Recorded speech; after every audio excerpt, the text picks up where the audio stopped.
The changes brought about by industrialization and urbanization created conflict. They created issues that needed to be resolved.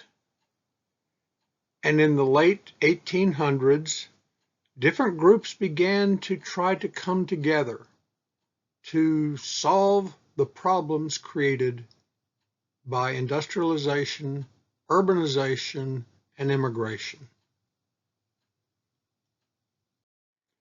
The conflicts were many, but generally speaking, it was a conflict between the haves and the have-nots, or the rich and the poor. We have seen the conflict between labor and management and the attempts to unionize. The United States was increasingly urban, and yet people in rural areas or rural people who have moved to the city continued to try to hold on to the traditions of the rural society. And then there was the middle class. The middle class was growing as industry needed more managers. And this became then the part of the middle class that just exploded, what we might call today white-collar jobs.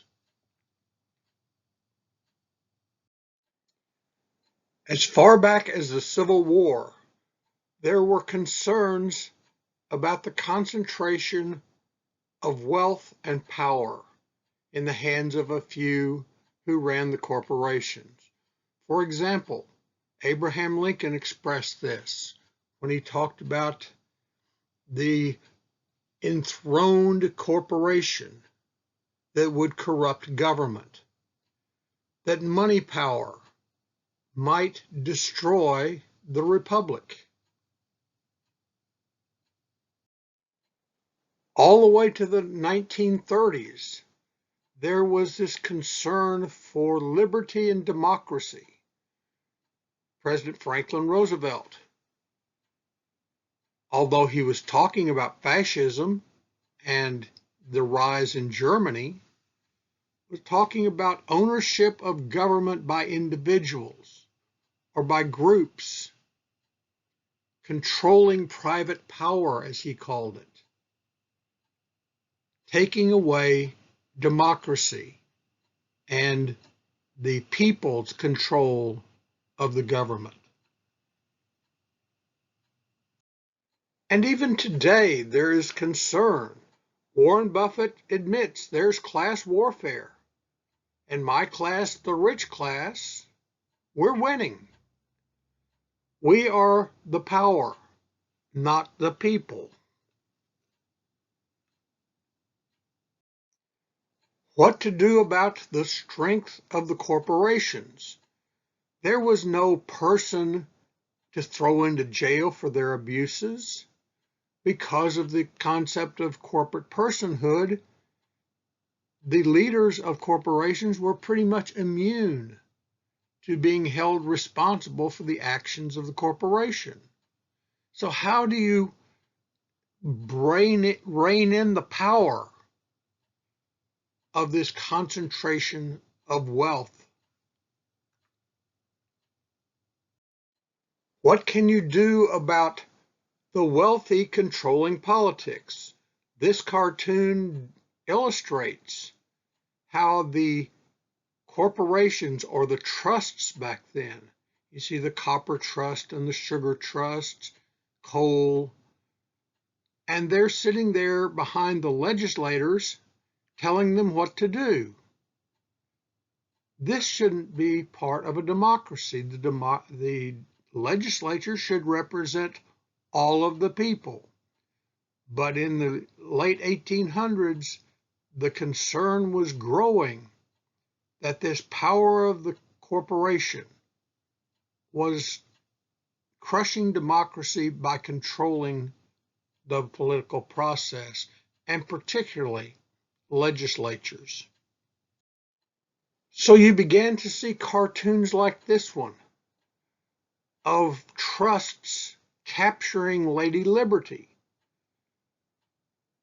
and a rising concern that there was too much concentration of power and it was going to destroy America as a democracy and as the land of the free.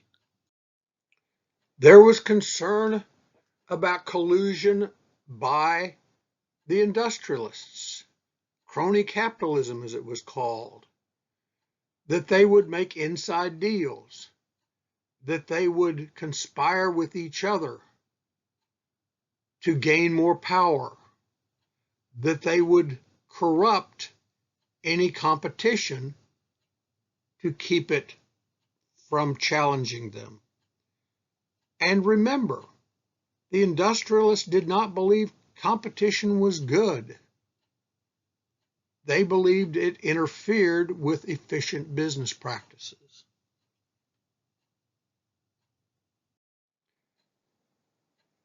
And all that money translated into power as the industrialists blatantly paid off politicians. There's one instance that's recorded in the records of the Pennsylvania legislature where the Speaker of the Pennsylvania legislature said, if the Pennsylvania Railroad has no further business for us to conduct, we are adjourned. That's how blatant the control of the political process had become, how corrupt it had become with the concentration of wealth and power. There was the issue of what happened to your tax dollar once it got into the hands of the government, because all of these sweetheart deals paying off bosses to get lucrative contracts were stealing money from the people. But whenever someone tried to figure out what was happening to their tax dollars, they just got run around in a circle and nobody could ever seem to figure it out. So there was a growing concern that the political machines controlled by the wealthy, controlled by the corporations, were a true threat to traditional American liberty and to justice. That the ordinary citizen could no longer get justice because the system was rigged. And the bosses that had helped the immigrants and were helping the immigrants when they landed in America became the focal point because they were the ones who distributed the corruption, the bribes, the money. And so they were the ones who were pulling the strings of American politics. Then in the 1890s, a series of events happened that began to raise questions in the minds of many Americans about the direction that the country was headed. For example, the Panic of 1893, the worst political depression or economic depression in the nation's history to that time. Well, the American people had been told, hey, the industrialists have a handle on this economy thing. Everything is going to be roses if we just go along with what they say. But now you've got millions of people losing jobs, losing their money in the banks, losing money that they invested in the stock market. And so the people begin to go, whoa, wait a minute. We thought the industrialists had this thing figured out, but maybe they don't. And so they began to question just simply following whatever the industrialists told them to do. And this unrest was moving to the streets. Coxey's army was the first march on Washington, D.C., when they descended to basically try to lobby the legislature to provide assistance for the unemployed, to break with laissez-faire, and do something about the bad economy caused by the Panic of 1893. Now, they were met with force. Coxey himself was walking across the grass to go up and make a speech and was arrested for walking on the grass. And so Coxey's army was basically ignored, but still the image of unrest in the streets was unnerving. You had the first national strike, the Pullman strike, which became so bloody that people began to question, should the government be doing the work of the industrialists, particularly when the federal government sent in army troops to put down the strikers. So recognizing that there was need for some change, the federal government began to try to do a few reforms. One such reform was civil service reform. You recall that Andrew Jackson had begun what was called the spoil system, where the president appointed virtually all of the federal workers. Well, that went just fine until President Garfield refused to give a job to one of his supporters, and that supporter assassinated him. This made the legislature go, whoa, wait a minute. These frustrated job seekers might take their anger out on us politicians. And so they set up a civil service act that made hiring by the federal government be based on merit, not just patronage, not just who you knew. And so the beginnings of the civil service system that we still have today to hire federal workers. There was growing recognition that the railroads were so powerful they were doing whatever they wanted to do, and that individual states could not make much impact on these railroads because railroads went from state to state. So if one state decides to put some kind of restrictions on the railroads just don't go to that state. And so the federal government stepped in with the Interstate Commerce Act in 1887, and it established a commission that would set railroad rate standards, or at least maximums, to try to prevent the complete autonomy of the railroads in the way they did business. This was basically the first federal regulation of business. This was the first chink in that armor of laissez-faire.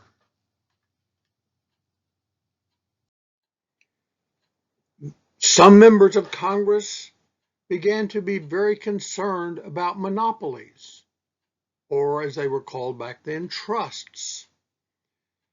And so in 1890, they passed the Sherman Antitrust Act, which basically said that corporations could not be a monopoly.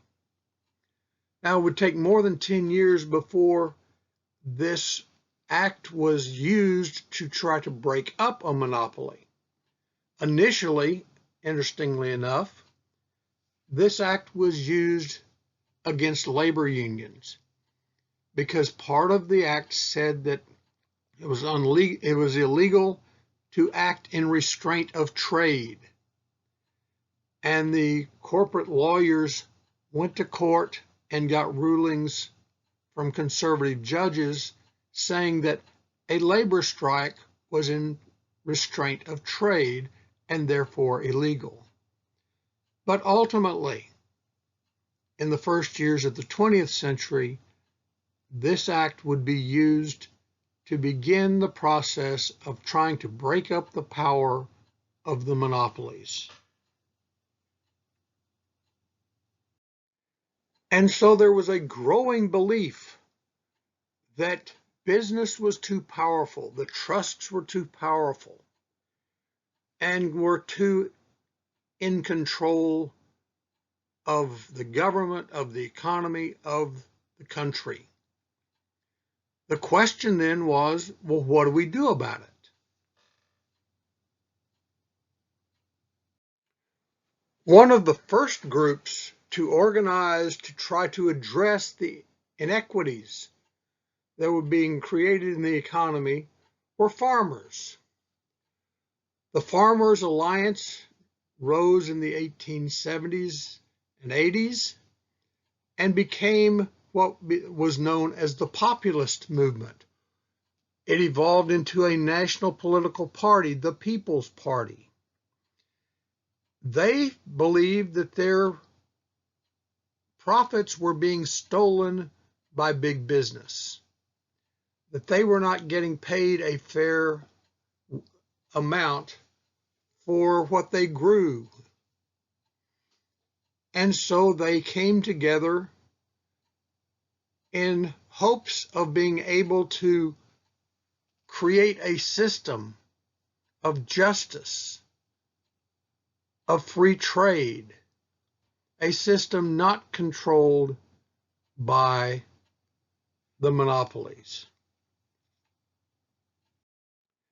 And as this video shows, the populists began in the individual states, but became a united national movement that was trying to put restrictions on the industrialists, was trying to put power back in the hands of the people.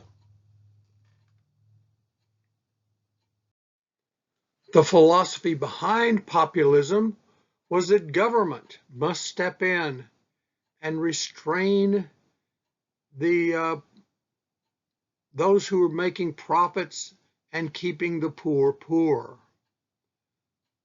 and that the people must control the government, not the rich, not the corporations. The goal of the populists was to form a coalition of workers, people who actually made the stuff, produced the stuff, not the managers, not the owners, a coalition of industrial workers and farmers. The problem with this was that the workers were seen by the general public as just a bunch of heartless robots, a bunch of cogs in the industrial machine, not real people. And the farmers were seen as just a bunch of dumb rural hicks. And so while populism gained power in some states, it never could catch hold nationally. They just couldn't bring the coalition together. In 1892, the populists, known as the People's Party, came together for a national convention in Omaha, Nebraska. And there they stated what their goals were. They put forth specific remedies for the situation that they saw the country in. And in the preamble to their platform, they stated what they believed was going on in the country. They said that corruption dominates the ballot box, and therefore politicians were elected by the rich, not by the voters. They believed that newspapers and the media of that era were either subsidized or muzzled to keep the real story from being told. The people's voice and the people's situation was not being told by the media. They believed that the urban working man denied the right to organize for self-protection, imported pauperized labor beats down their wages, a hireling standing army, unrecognized by our laws, is established to shoot them down.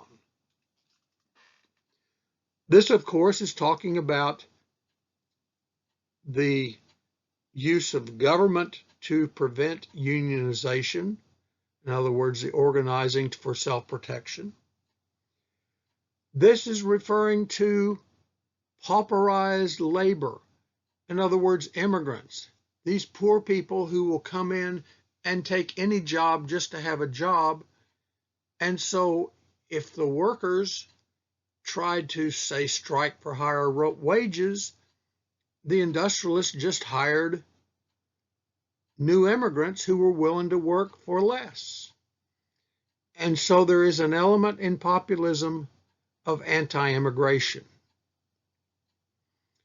The reference to the standing army, the hireling standing army, that's talking about the Pinkertons that had become such an armed force in the hands of the industrialists that they were more powerful than any group of working men, any union.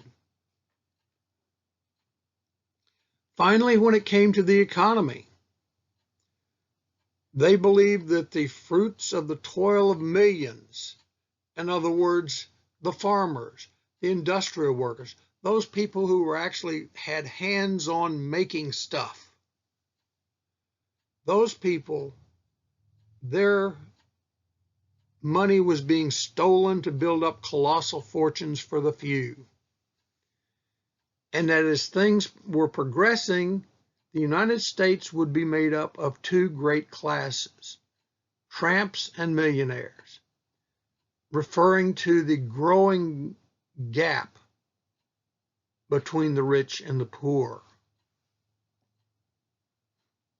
These were the conditions that the populists were trying to change.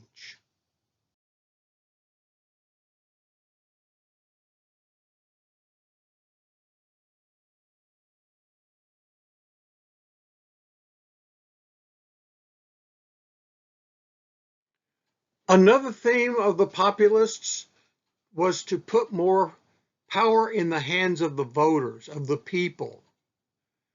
And so the direct election of senators. For example, you remember in the original Constitution, senators were chosen by the state legislatures. Well, the populists believed that if the people elected the senators, then the senators would feel more obliged to carry out the will of the people.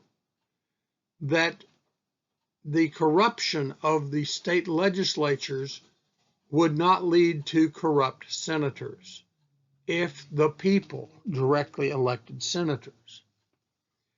The 8-hour workday. This, of course, is one of the dreams of the factory workers, to have a limit on how many hours a day they are required to work without being paid extra. Initiative and referendum. These were ways to get around the state legislatures. Initiative was a petition. Referendum was a vote. So under this system, which we see in some states today, most notably California, Citizens can pass around a petition, take the initiative, and if they get enough supporting signatures on that petition, then the issue goes on to the election ballot. On election day, then the people can vote whether they want this new law or not. That's the referendum. And if it passes, it becomes law without ever having to go through the state legislature or the governor. The people can pass laws. Again, this theme of putting power in the hands of the people, not the politicians. The issue of free silver. Farmers were hurt because there was not enough money supply. That made borrowing money, which was part of a farmer's life. They would have to borrow money to plant the crops, and then they would pay the money back when the crops were harvested. Well, that restricted money supply kept interest rates high. What the farmers wanted to do was to back currency with not just gold, but also with silver. That then would increase the supply of money in the system, and using supply and demand would therefore reduce the interest rates on loans because money would be more plentiful. They wanted to nationalize the railroads. They believed that the railroads and other emerging technologies like telephones were so vital to everyday life that they should not be in the hands of industrialists, of capitalists, that everyone should be able to use those means of transportation at a fair rate. And so they called for the government to take over the railroads and run them on a non-profit basis. Yes, this was socialism. They petitioned for the right of labor to organize into unions, and they wanted postal banks. At this time, if you put your money in the bank and that bank closed, or the banker took off with the cash, there was no way to get your money back. Your money was not secure. And so they wanted the government to start a system where they could mail in, thus postal, their savings, and it would be held by the federal government securely until they needed it. And so all of these reforms, and several more, were put forward by this. Now, they would not get any of these passed while they were in existence, but virtually all of these would pass at some point during the next 20 years or so.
Let me try to explain a little clearer this whole concept of free silver, which was a fundamental part of the populist movement. At that time, William Jennings Bryan, one of the leaders of the populist movement, made a speech in which he said that the farmers and the workers were being crucified on a cross of gold. And what he meant by that was that the United States at that time could issue no more currency than it had gold sitting in the federal vaults. That limited how much currency there was. Therefore, currency was harder to get. And that drove up the price or the interest rate on loans, for example, because using supply and demand, if there's not as much supply and there's a lot of demand, then the price goes up. You also had deflation happening, which meant if you borrowed $1 today, when you paid it back a year from now, the purchasing power of the dollar you paid back would be greater than the purchasing power of the dollar you had borrowed. And so that was great for the banks, but it was not good for people who were having to take out loans. And so the idea of free silver was that it would not just be gold, but also silver that would back American currency. And because there was more silver than gold, that would create more currency. And therefore, the price of getting a loan or the interest rate would go down because of supply and demand. That was the idea behind free silver.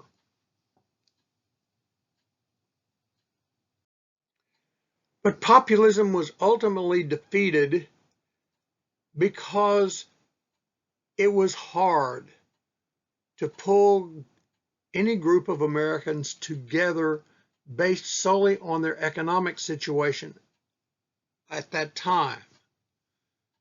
For example, the industrial workers, they were reluctant to join with the farmers because the farmers wanted higher prices for their products.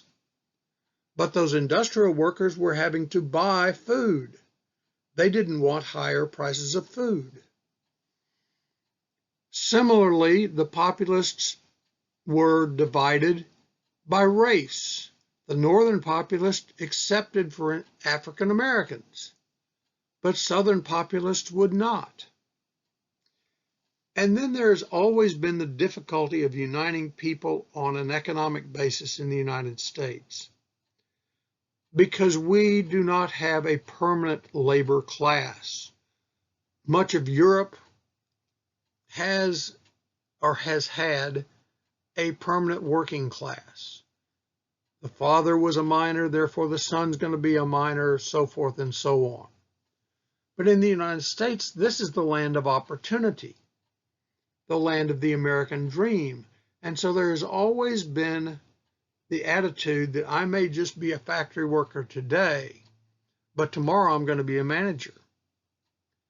Or I may just be a factory worker today, but my children are going to be lawyers. This land of opportunity, American dream, has given many workers in America the idea that they are going to improve their status. And therefore, they have been reluctant to put restrictions on the wealthy because they aspire to become wealthy themselves, and they wouldn't want those restrictions on the day when they become wealthy. And so for all of these reasons, populism, while a strong local and state movement, never gained control nationally.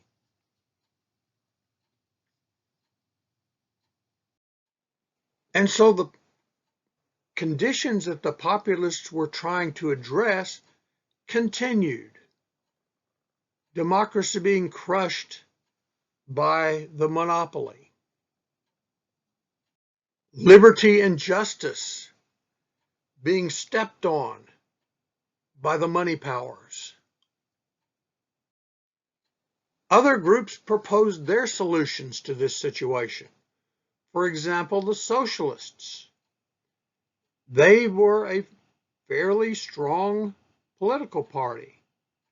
They wanted the working man to control the companies they worked for, not the rich capitalists.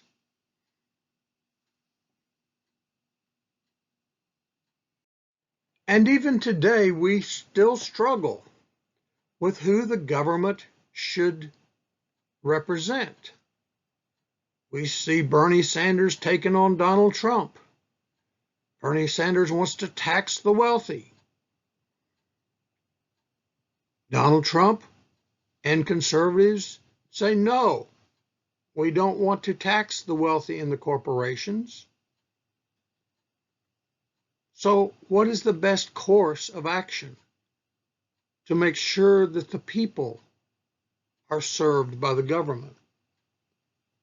It is still a question that we are struggling with to this day.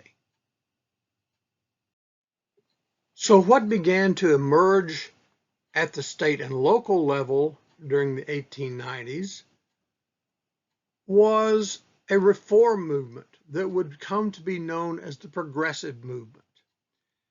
And they were trying to address the three major areas that they saw as problems: government and government corruption, business, and some kind of limits or controls on business, and a restoration of society. What are we going to do about all of these poor people? These were kind of the modern themes that the progressives worked towards. Because industrialization and urbanization had brought about serious problems. The overcrowding, the unhealthy living conditions, high crime in the cities, the increasing gap between the rich and everybody else. Workers who were completely under the thumb of the companies they worked for. They had no say in job safety. They had no job security. They had no say in how much they were paid. They had no minimum hours. They had no sick days or vacation days. And if they were unemployed, they would starve to death. What should be done about the situation of the worker? And then there was the issue of children. You remember that children were very, very desired workers in industrial America. There were no laws restricting child labor. There was no mandatory education requirements. There was nothing to protect the children. And the children became kind of the symbol of the abuses of the corporation. And as this poster shows, the worst thief is he who steals the playtime of children. Now, this also starts to talk about the prejudices of this reform movement, because playtime of children, well, that's a middle and upper class concept, that children should be carefree, should have playtime and school time. Whereas the reality for many of the immigrant families and the working families is that children were vital to survival. The money they made helped to pay the bills. And so this is a good example of how progressivism, as it will be called, is a white middle class vision of what the country should be. I mentioned the populists who came out against immigrants, and there was rising resentment and discrimination and violence towards immigrants, towards African Americans, towards anybody who was not a white Protestant. What should we do about those problems? One of the most visible parts of the push for social change was the rights of women, particularly their voting rights. What should be the role of women? Progressives also tried to address problems with the environment created by urbanization and industrialization. You remember we talked about how the mining companies would blast whole hillsides down and pollute the rivers and streams. Well, can you imagine what the cities were like? Everybody burning coal. You had a permanent layer of coal ash that everybody in the cities was breathing. There were no consumer protections. If you bought something that was unhealthy, faulty, or unsafe, that was not the problem of the company that made it. That was your problem. And then there was just simply the problem of waste, whether it be the garbage from city living, the sewage from city living, or the waste from industrial plants. For example, when John D. Rockefeller was making kerosene, there was a byproduct of kerosene that was too unstable and explosive and flammable to be good for anything.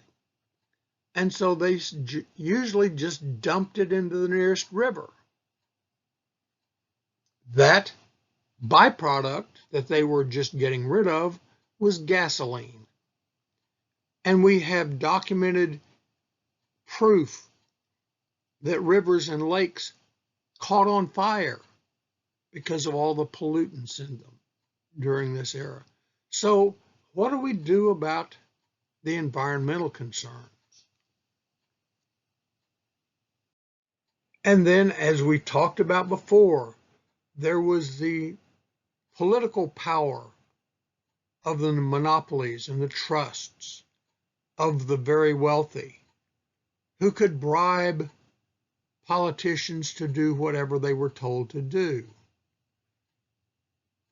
The reform movement needed to address this issue. Part of the problem was the belief system that many Americans had been taught since they were children. You remember the 19th century taught social Darwinism, that poverty was the poor person's fault, that there were natural laws like social Darwinism, and government should not interfere with the progression of these laws. Government should not interfere in the economy, laissez-faire. And that if you were not successful, if you were poor, that was caused by sin and a lack of morality, a lack of self-discipline, a lack of thriftiness. That was your fault. It was not the fault of the system. Those attitudes had to change if any meaningful reform was going to be made, and they were changed. The more modern ideas began to take hold in the majority of Americans around 1900. And that new thought system new philosophy, if you will, said that we didn't have to wait for God's evolution and natural laws. Mankind could take control and master. Mankind could change things. We didn't have to wait for things to change. The rise of a social gospel that said we are our brother's keeper, that we do have a responsibility for our fellow man. And most importantly, the idea of environment, not just the air and the water, but the environment in which a person lives and how that impacts the way they live. So while in the 19th century, poverty was your own fault, increasingly in the 20th century, people started saying, no, wait a minute. Poverty may be the result of living in poor conditions. So if we can change the conditions for the better, then people are going to live better and they will be able to become more successful.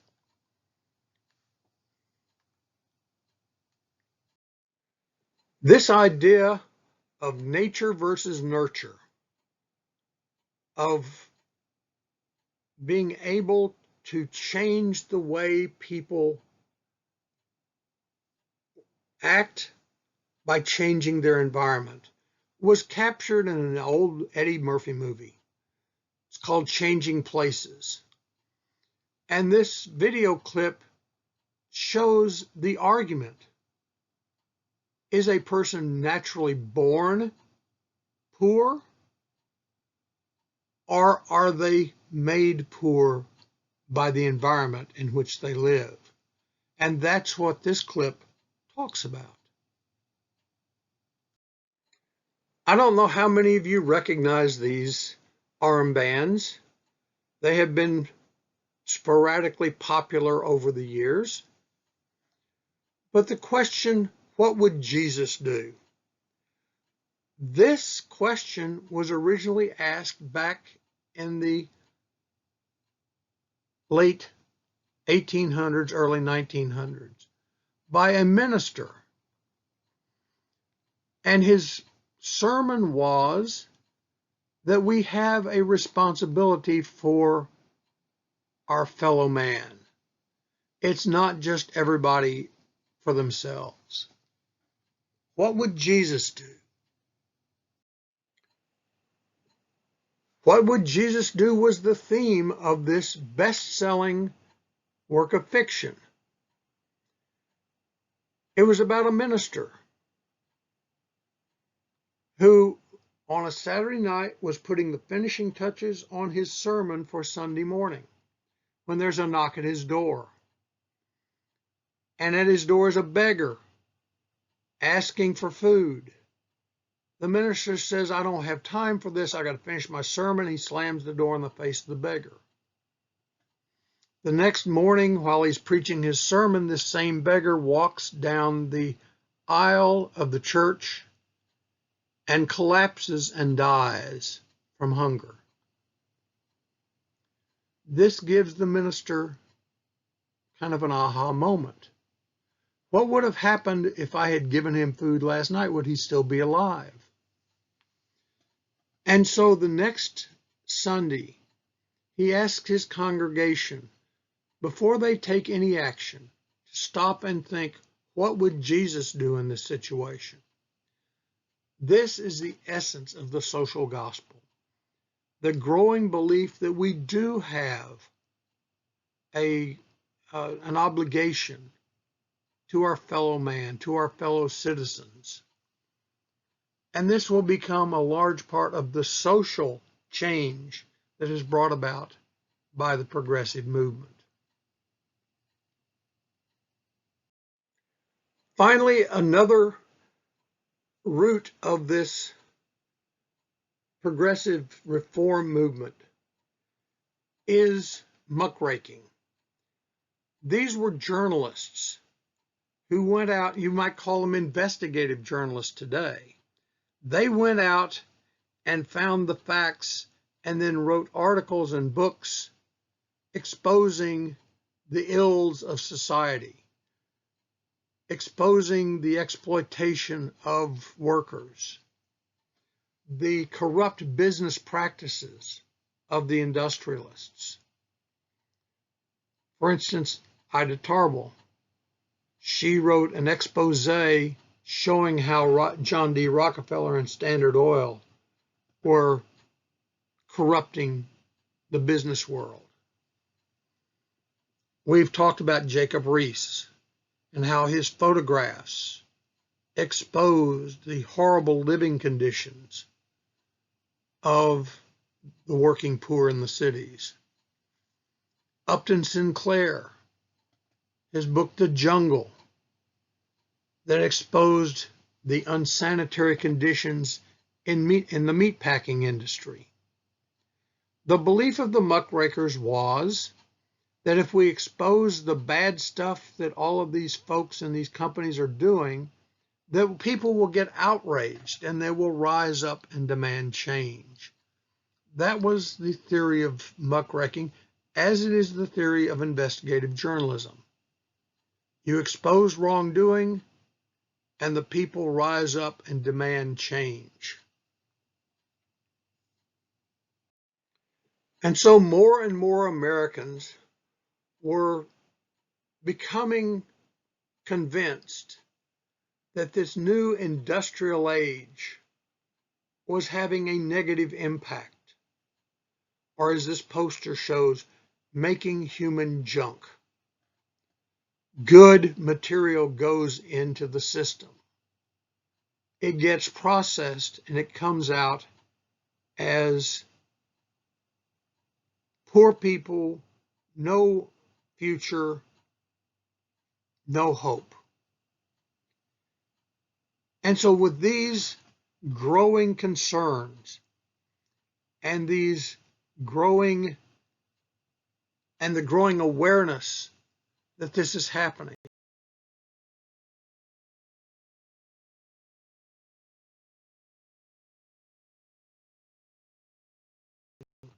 see the first significant government reform in American history.